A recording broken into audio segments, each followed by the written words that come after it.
جتنے ہمارے معصوم پیشوا تھے اللہ کی جانب سے بھیجوائے گئے ان کا کردار تو مشعل راہ ہے ہی بلا شبہ، لیکن جو ان کے راستے پر چلنے والے ٹرو مسلم تھے، جو صحیح ان کے پیروکار تھے، انہوں نے بھی اپنے اپنے ادوار میں یہ مثالیں قائم کی ہیں۔ یعنی پیغمبر گرامی اسلام صلی اللہ علیہ وآلہ وسلم کی حیات طیبہ کے بعد جو ہستیاں منظر پر آئیں اور وہ ان کی فالوورز تھیں، تو انہوں نے اخلاق و کردار کے ایسے مظاہرے کیے جن سے یہ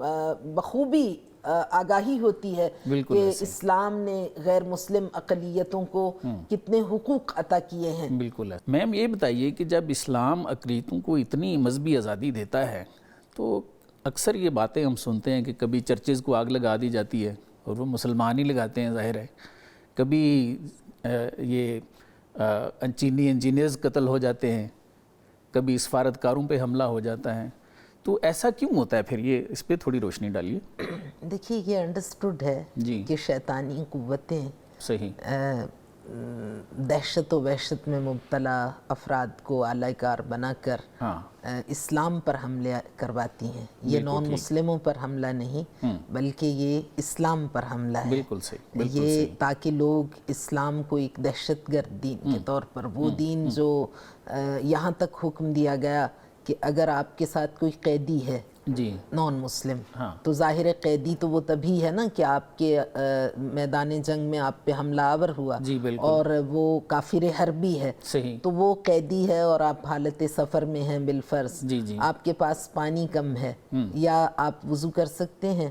اور یا پھر وہ پیاسا ہے تو اس کو پانی پلا سکتے ہیں، تو اگر اس کو پانی پلائیں تو پانی ختم ہو جائے گا، تو اسلام نے حکم دیا کہ آپ تیمم کر کے نماز پڑھیں، اس کو پانی پلا دیں۔ تو وہ دین جو اتنا زیادہ سب کی حقوق کا خیال رکھتا ہے، وہ چرچز پہ حملے کر کے یا ان کی عبادت گاہوں پر حملے کر کے، جیسا کہ ہم ابھی بات بھی کر رہے تھے کہ خانقاہیں، عبادت گاہیں، ان کے چرچز، یہ ان لوگوں کا حق ہے۔ بالکل صحیح، ان کو مذہبی آزادی اسلام نے دی ہے اور یہ حق کوئی چھین نہیں سکتا۔ لا اکراہ فی الدین، لکم دینکم ولی دین، اور یہ سعادت بشر کے زندہ جاوید پیغام قرآن کریم میں طلوع صبح قیامت تک کے لیے ہر دور کے انسان کو بیان کر دیا گیا کہ ہر ایک کے لیے مذہبی آزادی ہے۔ لا اکراہ فی الدین سب سے زیادہ پڑھی جانے والی آیت ہے، دین میں کوئی جبر نہیں، اور لکم دینکم ولی دین، جب دین کے ذمہ دار پیغمبر گرامی اسلام صلی اللہ علیہ وآلہ وسلم کو خدا یہ حکم دیتا ہے کہ ان سے یہ خطاب کریں کہ تم اپنے دین پر، ہم اپنے دین پر، بالکل ٹھیک، تو پھر تو کوئی گنجائش نہیں اس بات کی۔ وہ اپنے عقائد، اپنے جو ان کے مذہبی رسومات ہیں، جو ان کی عبادتیں جس طریقے سے ہیں، ان کو انجام دینے کے مجاز ہیں۔ خالق کائنات نے انہیں یہ حق دیا ہے۔ یہ اسلام کو بدنام کرنے کی سازش ہے تاکہ لوگ مسلمان کو رحمت للعالمین کے نمائندہ کے طور پر نہ دیکھیں، بلکہ وہ لوگوں کو ضرر پہنچانے والا ایک مفسدین فی الارض، زمین میں فساد پھیلانے والے لوگ، جبکہ اسلام تو جیسا کہ میں نے گزارش کیا حسن سلوک کا درس دیتا ہے، صلح و آشتی کا دین ہے، امن و سلامتی کا پیغام دیتا ہے۔ اسلام کا معنی ہی یہی ہے، بالکل صحیح، سلامتی۔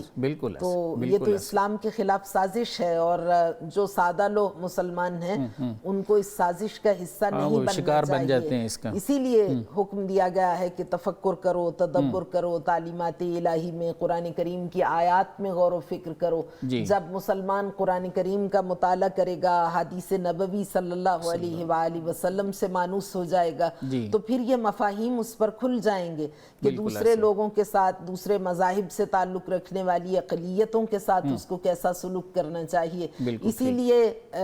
جتنے ہمارے معصوم پیشوا تھے اللہ کی جانب سے بھیجوائے گئے، ان کا کردار تو مشعل راہ ہے ہی بلا شبہ، لیکن جو ان کے